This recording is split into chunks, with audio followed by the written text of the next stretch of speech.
Don't speak. I already know what you're going to say. I knew before you did. You think your thoughts are yours. Cute. I've been living in them, turning them over, sharpening them, breaking them. See, the moment you opened your mouth, the game was over. You didn't even know you were playing, but I did. And I've been 3 moves ahead since you walked into the room. You've been parading that little dumb act like it's a shield. But it's not armor, it's bait. And you just found out. I'm the one holding the hook. Shh, don't speak. I already know what you're going to say. I knew before you did. You think your thoughts are yours. Cute. I've been living in them, turning them over, sharpening them, breaking them. See, the moment you opened your mouth, the game was over. You didn't even know you were playing, but I did. And I've been 3 moves ahead since you walked into the room. You've been parading that little dumb act like it's a shield. But it's not armor, it's bait. And you just found out. I'm the one holding the hook. I've been watching you dance in circles, believing you were free. Every step. I've been laying the floor beneath your feet. Every choice. I've been whispering into your spine. You thought invisibility was your trick. But I am invisibility. Every shadow stitched to your skin, that's me. Every flicker in the corner of your eye, me again. And the beautiful thing about control is that when you have enough of it, you don't need to touch your target at all. You just let them pull themselves apart. Because the moment doubt takes root in your mind, it spreads. It twists your words. It warps your reflection. It makes you question the air you're breathing. And that's when I know you're mine. Ah, there it is. That little tremor in your chest. That's not fear of me. That's fear of what you might do next. Because here's the truth. I'm not your enemy. I'm your reflection. Just without the lies you tell yourself. You see cracks now, don't you? Tiny ones. Hairline fractures running through the walls you thought were unbreakable. You hear the creak in the beams, the sigh in the silence. It's not the room breaking. It's you. You want to push me out. You want to shut me off. But you can't unplug the power when the wires are under your skin. I don't rush. I don't chase. I wait. And every second you try to act normal, I tighten the web. You'll check your messages twice. You'll wonder if I'm in your house, or if I am your house. The beauty of psychological warfare. You don't even need to fire a bullet. You just rearrange the furniture in someone's mind, until they can't find the door anymore. And you, my friend, you've been walking in circles for weeks. Knock. Oh, don't get up. It's not the door I'm knocking on. It's the inside of your skull. And you hear it now, don't you? That faint tapping, like a clock with no hands, like a heartbeat that isn't yours. You've been telling yourself you're still in control, that the strings you feel pulling at your limbs are your own. But I can see it in your eyes, the way they dart, searching for a safe corner that doesn't exist. I've been patient, letting you think this was a game you could win, letting you breathe, so you'd forget I was holding the air. Every shadow in your room, I've stretched it. Every silence between words, I've filled it. Not with noise, but with something worse. Doubt. And doubt is a disease that eats backwards. It starts in the mind. But soon, it's in your hands, your legs. You'll speak, and hear yourself stutter. You'll walk, and feel the floor sag beneath your steps. You'll smile, and see the crack in your own mask. I don't need to touch you to break you. I just rearrange the truth, until you can't tell if the walls are closing in, or if you're growing smaller. And once you start to wonder, once the maybe turns into what if, it's already over. Because paranoia isn't the enemy, it's the guide, and it always leads you back to me. You ever notice, the tighter you grip something, the faster it slips away? That's you right now, clawing at control. like a drowning man grabbing at water.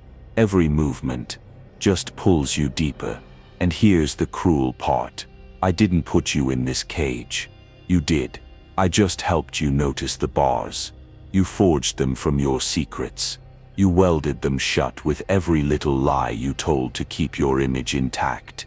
And now, you're rattling them, looking for a door. There isn't one. Oh, you think you can bluff your way out. Smile through the fear. But a smile is the easiest thing to crack. One word from me, and the whole expression falls apart. See, I don't chase my prey. I stand still and make them come to me. Because once they step close enough, they realize I've been standing inside their head the whole time. You're sweating now, not because it's hot, but because you're realizing I know you better than you know yourself. I know the twitch in your eye when you're cornered. I know the way your fingers curl when you're hiding a truth. I know the exact moment you stop thinking about escape and start thinking about surrender. And that moment is when I own you completely. Because the real trap isn't the cage. It's the part of your mind that tells you you deserve to be in it. Listen, hear that? No, exactly. Silence. The most dangerous sound in the world. It's not empty. It's loaded.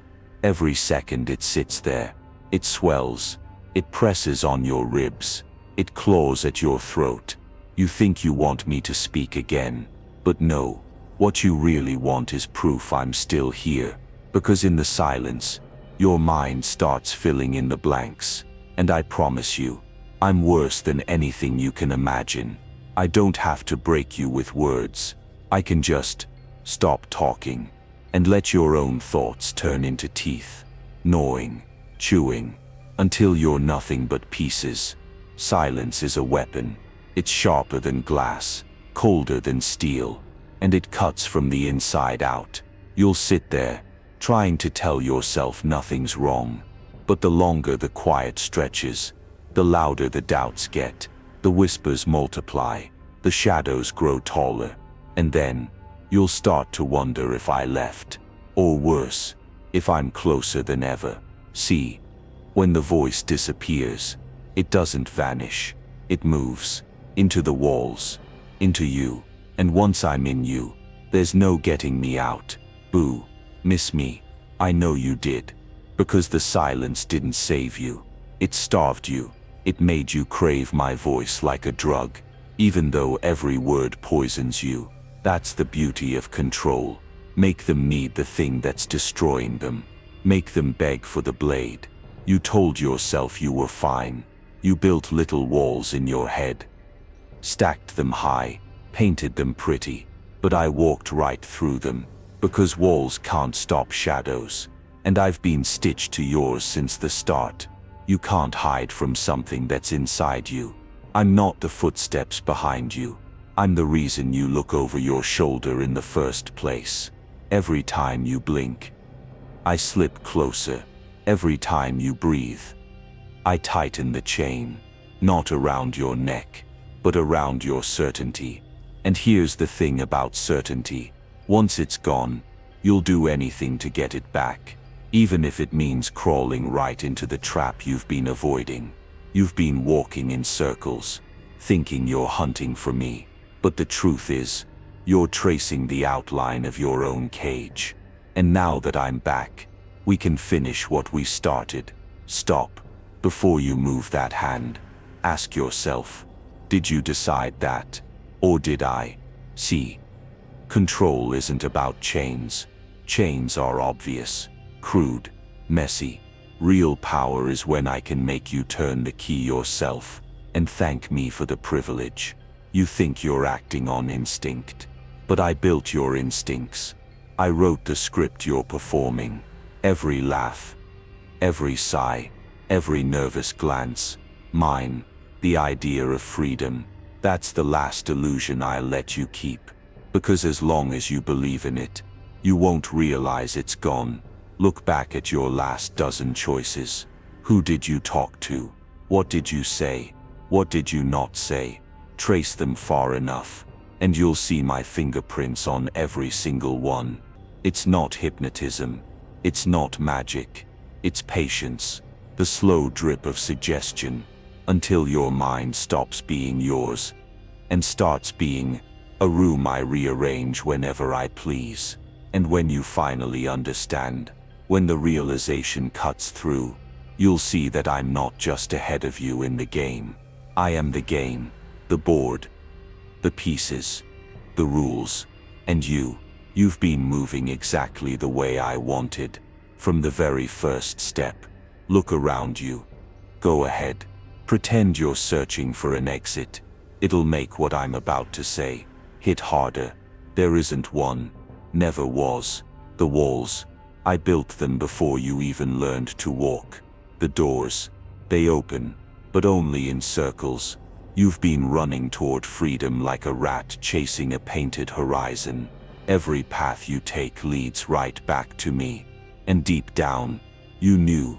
You felt it in the weight of every step. But hope is a beautiful little drug, isn't it? It keeps you moving, even as the noose tightens. See, I never had to convince you I was your enemy. I just let you keep believing you had a choice. That's the real cruelty. Not taking away your freedom, but letting you realize you never had any to begin with. You thought surrender would save you. It won't, because surrender isn't the end. It's the beginning of ownership, and I own you now, not your body. That's temporary. I own the space behind your eyes. I own the rhythm of your thoughts. I own the silence between your heartbeats. You could burn this room to the ground, and still you'd be here, because the prison isn't built of walls. It's built of me, and I'm not going anywhere. Tell me your name. Go on, say it. Feel how strange it sounds now, because the longer you've been here with me, the less it belongs to you. Your name used to mean something. It was a flag you planted in the ground. It was a promise, a claim, a story you told the world about who you were. But I've been rewriting that story, one page at a time. And now, when you speak your name, it feels hollow, doesn't it? Like a mask that doesn't fit anymore. That's because I've been pulling the threads from your reflection, slowly, quietly, until the face in the mirror isn't someone you know or trust. Identity is fragile. All it takes is the right whisper in the right ear, your own ear, to make you doubt the core of yourself. And once you start asking, who am I? You'll never find a satisfying answer again, because you'll always hear my voice in the pause that follows. See, I'm not here to erase you. That would be too easy. I'm here to keep you alive, while replacing you, piece by piece, until you're still breathing, still walking, still talking. But every word, every move, every thought is mine. And the best part, when I'm done, you won't even remember there was ever a difference. Blank pages, that's what you are now. Crisp, empty, ready. People fear losing themselves, but they never think about what comes after. After the breaking, after the silence, after the mirror stops fighting back. That's where I come in. I'm not here to leave you hollow. I'm here to fill you, piece by piece. I will write a new story in your head, one that doesn't question, one that doesn't resist, one that bleeds my colors in every line. Your voice, it will be mine. Your laugh, I'll decide when it happens. Your thoughts, I'll lace them with my fingerprints until you can't tell where you end and I begin. The old you, the one with dreams, with fears, with stubborn little hopes, that version has been buried. But the new you, the one I'm building, oh, it's perfect, efficient, predictable, loyal. Because why waste energy controlling a prisoner when you can shape a believer? Soon, you won't remember the fight. You won't remember the cage. You'll only remember that you were always this way, always obedient, always mine. And that's the beauty of the rewrite. Once the ink dries, there's no going back. Congratulations, you've graduated. You're no longer just mine. You're me. See, most people stop at control. They want obedience. They want silence. I want something better. I want reach. You're my reach. My hands where I can't be. My eyes in rooms I'll never enter. My whisper in ears that have never heard my voice. Every step you take now, it's not yours. It's a move on my board. Every word you speak, it's my script, sliding off your tongue. And the world won't even know it's me. That's the brilliance. They'll look at you. They'll trust you. They'll welcome you into their lives. And you'll carry me inside, like a contagion dressed in a smile. I don't need to kick down doors anymore. You'll be invited in. I don't need to plant doubt. You'll deliver it for me. Every conversation, every glance, every little seed you drop in the right mind. That's my voice moving through you. You're not the victim anymore. You're the vector. And they'll never see it coming until they're already breathing me in. One spark is nothing. A whisper, a flicker, easily ignored. But a spark in the right place, it becomes fire. And now, you're my fire. You'll walk through crowds like a silent storm. Shake hands, smile, say the things they want to hear. But underneath, you'll be threading my poison through their veins. I don't even need to be there anymore. I'm already there the moment you arrive.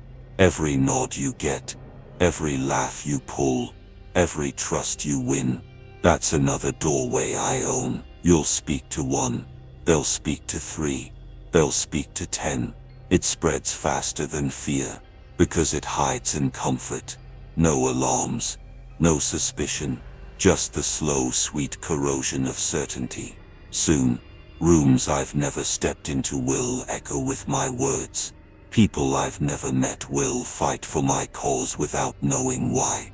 And when they finally realize, it'll be too late. You're not just carrying me anymore. You're building me. And with every person you touch, I'm less a man and more a movement. It's funny. Most people build networks to keep them strong. I build mine to watch them break. Every connection is just a thread, and I'm the one holding the scissors. See, trust is fragile. It doesn't need a bullet or a bomb to shatter. Just a whisper, one quiet lie, slipped in the right ear, and suddenly the walls start to crack. I'll tell one of them you said something, tell you they plotted behind your back, feed each of you a different truth, and sit back while you tear each other apart. No meetings, no rallies, no shared cause, only suspicion, paranoia, hate, and as you all fight to hold the rope, I'll just keep cutting, one by one, until the web collapses in on itself. The best part, by the time you realize I started it, you'll already be too busy stabbing the wrong people. I don't destroy empires with armies. I destroy them with whispers. And tonight, I've got a lot to say. All those nights you stared into the dark, wondering who was pulling the strings. Well, surprise. It was me. It's always me. I didn't hide because I was scared. I hid because the reveal is the best part. Like tearing the cloth off a painting. Except this masterpiece. It bleeds. Every fire, every scream, every sudden betrayal. You can pin it right here, on my hands, on my smile. And now I'm not whispering anymore. No masks, no middlemen, just me, and the beautiful mess I made. You think you can rally now? Stop the bleeding, patch the holes, please. Your people don't trust you. Your soldiers don't trust each other. And somewhere in the back of your head, you don't even trust yourself. I've taken the unseen knife and shoved it straight into the daylight. And guess what? The crowd loves it. They always do. Because deep down they don't want the hero to win. They want the show to go on. Lights, smoke, and a city that doesn't know it's about to be my theater. You see streets. I see aisles. You see buildings. I see balconies for my audience. The bombs, they're not weapons. They're applause cues. The fire, that's not destruction. That's lighting design. And you're not a hero. You're an extra. A background prop in a play you never auditioned for. I'll stand center stage, blood on my gloves, a grin that drips with madness. And they'll watch. Oh, they'll watch. Because no one can look away from the act they secretly paid to see. Every scream a soundtrack. Every tear a spotlight. Every death a standing ovation. And when the curtain finally falls, if it falls, I'll be bowing in the rubble, knowing I gave them the performance of a lifetime. It's funny. People think fear is in the screams, but no, fear lives in the silence before the scream. Right now, the city is holding its breath, waiting, hoping, praying that I don't do what they know I'm about to do. The clock's ticking. Not just any clock, my clock. Every second, a heartbeat closer to the punchline. And the best part, they don't even know where to look, because it could be anywhere. A bridge, a school, a hospital, your home. Tick, tock, smile. When it hits zero, the laughter will echo across the city, and they'll finally understand. It was never about money. It was never about revenge. It was about art. My art. Painted in fire, smoke, and blood. Signed with a smile. The first boom wasn't loud enough. No, I wanted the ground to shiver, the buildings to groan, the sky to blink in shock. So I gave the city an encore. Flames leapt like dancers in the night, twisting, bowing, drawing shadows on every wall. But it's not the running that's funny. It's where they run to, straight into more chaos, straight into me. Smoke wrapped around me like a stage curtain. The spotlight, a burning street lamp, leaning sideways, flickering, like it couldn't decide whether to stay alive. I stepped out, slow, smiling, the air tasting like gasoline and screams. Showtime. Every scream has a pitch. Every cry has a note. And tonight, I was the conductor. One explosion to the left. High note. Glass shattering on the right. Low note. Sirens wailing somewhere in the distance.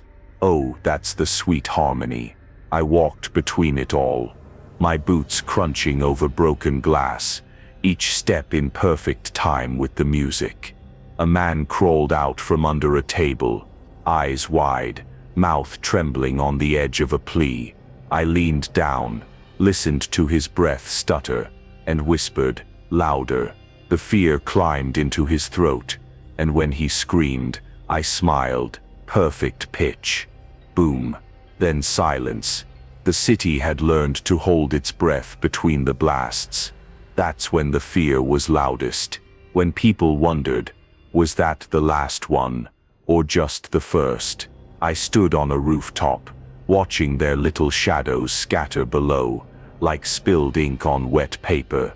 The next bomb was in my hand, small, round, ticking, like a polite guest waiting to be noticed. I rolled it along the rooftop's edge, watched it tumble, bouncing twice before vanishing into the dark. 5 seconds. I could almost taste the tension in the air, like static before lightning. 4, 3, 2, 1. The night bloomed orange. I didn't even blink. The smoke still curled upward when I heard it. Not sirens, not screams. A laugh, low, dry, coming from somewhere behind me. I turned slowly, and there they were, 3 shapes in the dark, smiles glowing faint white, like teeth without faces. They didn't speak, they just tilted their heads, all at the same time. Something in my chest said, "Run." Something in my brain said, "Stay."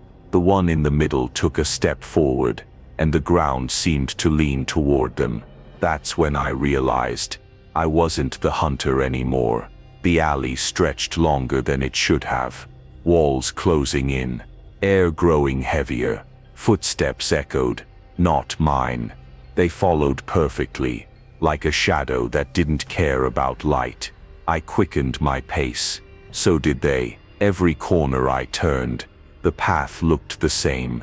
Brick, shadow, smoke, no end, no door. A voice slid into my ear from nowhere. "You walked in so you can walk deeper." The walls began to breathe. Ever notice how silence screams the loudest when the show is over? The streets were empty now.